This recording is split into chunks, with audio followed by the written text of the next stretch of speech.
नमस्कार दोस्तों। आज का हमारा टॉपिक है आधुनिक भारत के इतिहास से 1857 की क्रांति, रिवोल्ट ऑफ 1857। ऐसे तो इस क्रांति का तात्कालिक कारण ब्रिटिश सेना में प्रयोग होने वाले चर्बी युक्त कारतूस था, लेकिन इसके अलावा भी कई अन्य कारण थे, जिसमें से एक कारण था डलहौजी की राज हड़प नीति। डलहौजी के राज हड़प नीति के अनुसार जिन राजाओं के अपने पुत्र नहीं थे, उनके दत्तक पुत्र या गोद लेने की प्रथा को समाप्त करके उन राज्यों को ब्रिटिश राज्यों में मिला लिया जाता था, जिसके कारण कई राज्य और रजवाड़े जो है ब्रिटिश से असंतुष्ट थे। साथ ही साथ किसानों का फसल सुखाड़ बाढ़ के कारण जो है तबाह हो जाने के बाद, बर्बाद हो जाने के बाद भी उनसे जबरदस्ती कर वसूला जाता था और दिन प्रतिदिन टैक्स को बढ़ाया जा रहा था, जिसके कारण किसान भी असंतुष्ट थे। साथ ही साथ 1813 ईस्वी में ईसाई मिशनरी की स्थापना किया गया, जिसके कारण हिंदू और मुस्लिमों को जबरन ईसाई धर्म अपनाने पर मजबूर किया जा रहा था, जिसके कारण आम जनता भी असंतुष्ट थे। और ब्रिटिश सैनिकों में जो भारतीय सैनिक कार्य कर रहे थे, उनके साथ दोयम दर्जे का व्यवहार किया जाता था। उनको ऊंचे पद पर नहीं नियुक्त किया जाता था। भारतीय सैनिक हमेशा नीचे ही पद पर नियुक्त किए जाते थे। साथ ही साथ उन्हें वेतन भी ब्रिटिश सैनिकों के मुकाबले बहुत ही कम दिया जाता था। उसके बाद भी उन सैनिकों को समुद्र पार अन्य जगहों पर जैसे बर्मा या ब्रिटेन में जब युद्ध होता था तो वहां भेजा जाता था, जबकि उस समय मान्यता थी, हिंदू मान्यता के अनुसार, जब कोई भी हिंदू समुद्र पार करके जाता है तो उसकी धर्म नष्ट हो जाता है, और जब वह हिंदू व्यक्ति, वह सैनिक जब अपने समाज में जाता था तो उसे समाज से भी बहिष्कृत कर दिया जाता था। तो इस तरह से कई कारण थे जिसके कारण आम जनता से लेकर किसान सब अंदर ही अंदर असंतुष्ट थे, और सबके अंदर में एक क्रांति की ज्वाला भड़क रही थी, और उसका तात्कालिक कारण बना सैनिकों के द्वारा चर्बीयुक्त कारतूस का प्रयोग करने से मना करना। उस समय घटना दमदम से शुरू हुई थी। उस समय कुछ प्रमुख तथ्य है 1857 की क्रांति से, जिसको देखते हैं कि ब्रिटेन की महारानी उस समय विक्टोरिया थी। 1857 की क्रांति के समय ब्रिटेन की महारानी विक्टोरिया थी और ब्रिटेन के प्रधानमंत्री थे पामस्टन। भारत के गवर्नर जनरल उस समय कैनिंग थे, और भारत के मुगल सम्राट उस समय था बहादुर शाह द्वितीय या बहादुर शाह जफर। और 1857 के क्रांति के विद्रोह का प्रतीक जो था वो कमल और रोटी था। क्या हुआ कि 1856 ईस्वी में ब्रिटिश सैनिकों में पहले जो है ब्राउन बैस नामक बंदूक का प्रयोग किया जाता था, लोहे वाली बंदूक। लेकिन 1856 के दिसंबर में इस ब्राउन बैस बंदूक को हटाकर और सैनिकों को न्यू इनफील्ड राइफल दिया गया। जिस न्यू इनफील्ड राइफल में कारतूस भरने से पहले उस कारतूस के ऊपर एक चमड़ी का परत लगा रहता था, जिसके दांतों से सैनिकों को दांतों से खोलकर और उसके बाद उसमें फिल करना रहता था। लेकिन तुरंत ही सैनिकों के अंदर एक अफवाह फैल गया कि इस चर्बी के ऊपर जो चमड़ी का परत है उसमें गाय और सुगर के चमड़ी का प्रयोग किया गया है। तो जैसे ही यह अफवाह फैली तो जगह जगह से जो है विद्रोह होना शुरू हो गया। सैनिक विद्रोह करने लगे, इससे इस न्यू इनफील्ड राइफल को चलाने से मना करने लगे। यही 29 मार्च 1857 का घटना है। 34वीं रेजिमेंट बैरकपुर का एक सिपाही है मंगल पांडे, जिन्होंने अपने साथियों के साथ इस न्यू इनफील्ड राइफल को चलाने से मना कर दिया कि हम इस चर्बी युक्त कारतूस का प्रयोग नहीं करेंगे। लेकिन इनको मंगल पांडे के ऊपर लेफ्टिनेंट बाग और मेजर ह्यूसर द्वारा, उनके अधिकारी द्वारा उन पर दबाव बनाया गया कि न्यू इनफील्ड राइफल चलाना पड़ेगा। मंगल पांडे ने अपने लेफ्टिनेंट बाग को और मेजर ह्यूसन को, दोनों को गोली मारकर हत्या कर दी। इनको गिरफ्तार कर लिया गया। मंगल पांडे को गिरफ्तार करने के बाद 8 अप्रैल 1857 को मंगल पांडे जी को फांसी दे दिया गया। लेकिन घटना यहां से शुरुआत हुई, लेकिन जो 1857 क्रांति का जो मुख्य शुरुआत है वो है 10 मई 1857 से। यह घटना घट जाने के बाद जो भारतीय सैनिक थे उनके मन में असंतुष्टि की भावना तो थी ही। जगह जगह पर छोटे मोटे विद्रोह हो रहे थे, लेकिन जो मुख्य रूप से विद्रोह की शुरुआत हुई वो 10 मई 1857 को मेरठ से शुरू हुई। सैनिकों की एक टुकड़ी ने मेरठ में शस्त्रागार को लूट लिया। ब्रिटिश सैनिकों का जो शस्त्रागार पहले कलकत्ता हुआ करता था, उसको डलहौजी ने कलकत्ता से मेरठ ट्रांसफर कर दिया था, और वहीं पर कारतूस, बम, गोला वगैरह रखा जाता था ब्रिटिश सैनिकों का।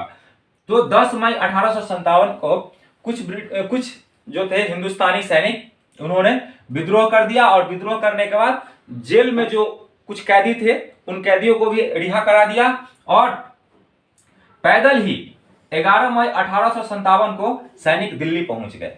सुबह सुबह ही दिल्ली पहुंच गए।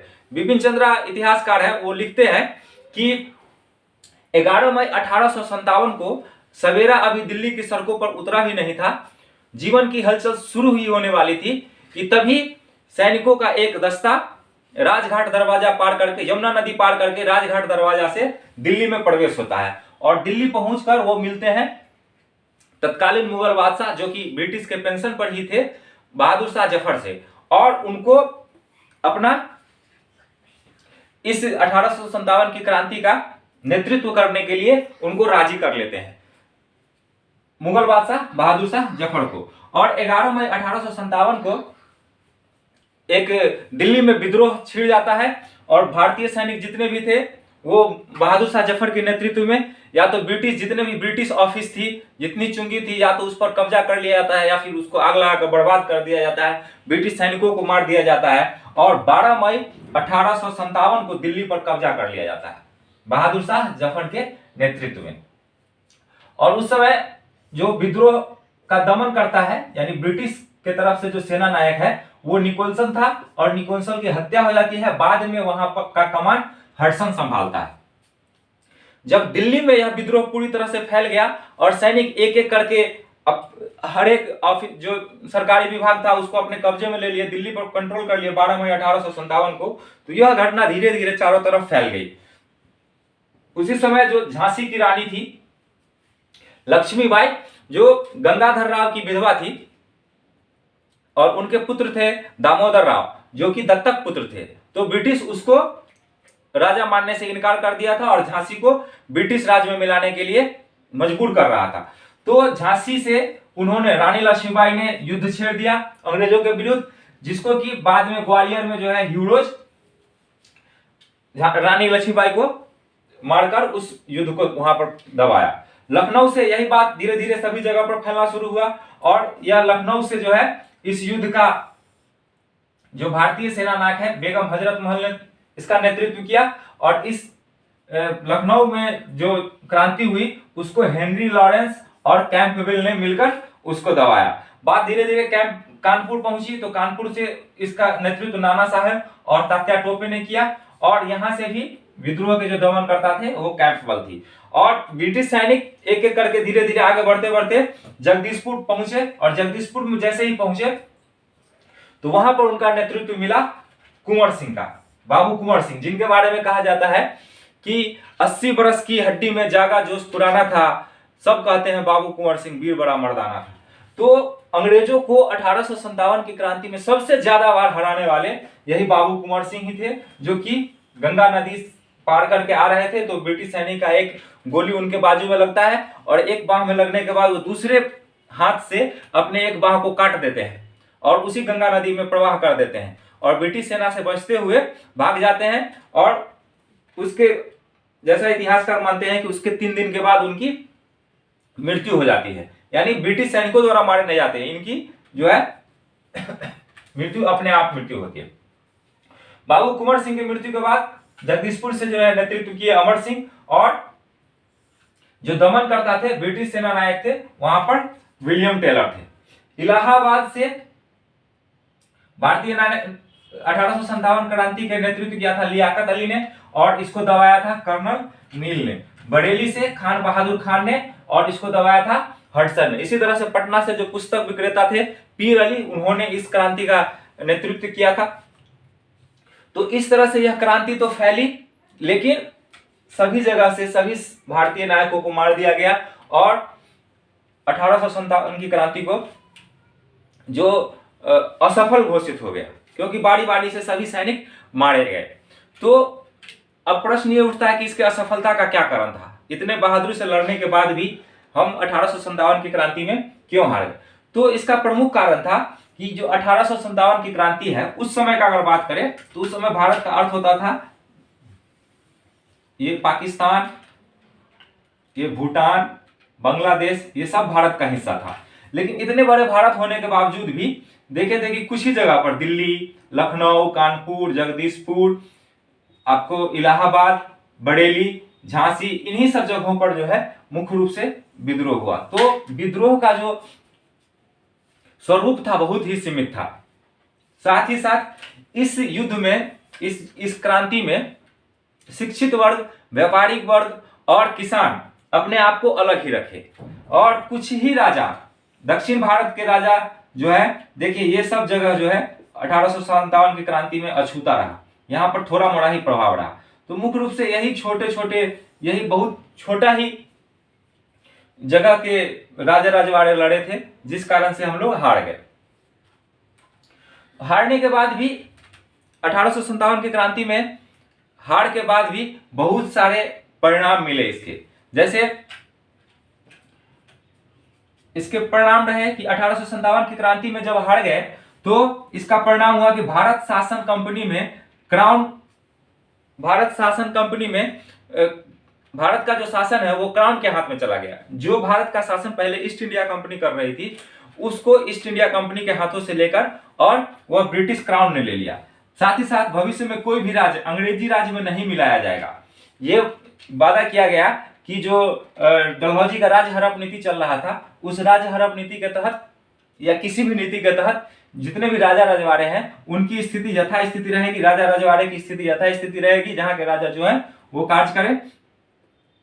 और बंगाल और अवध, पहले क्या होता था कि सैनिकों में बंगाल और अवध के सैनिकों की संख्या सबसे अधिक होती थी, तो यहां से सैनिकों को बहुत कम कर दिया गया।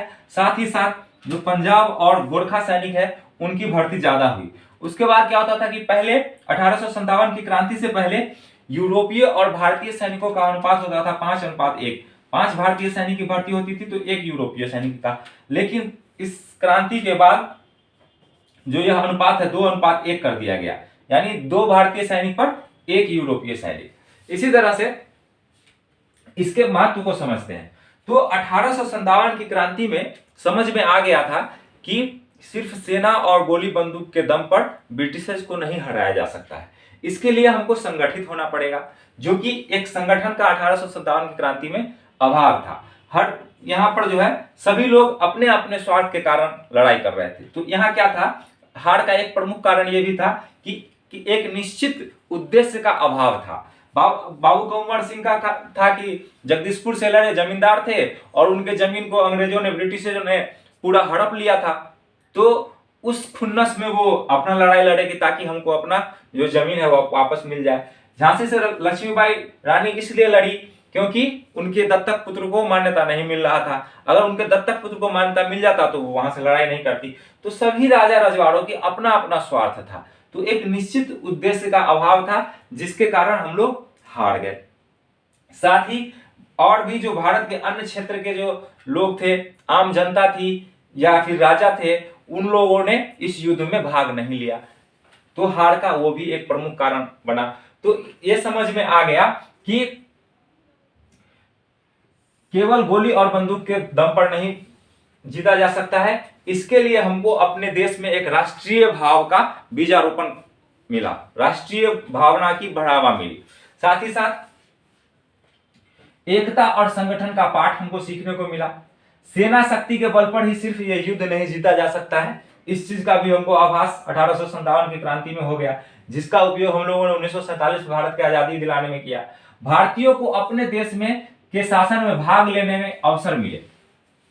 इससे पहले क्या था कि भारतीयों को अपने शासन में, अपने देश के शासन में भाग लेने का अवसर नहीं मिलता था, जो कि 1857 की क्रांति के बाद हमको ये अवसर उपलब्ध हो पाया।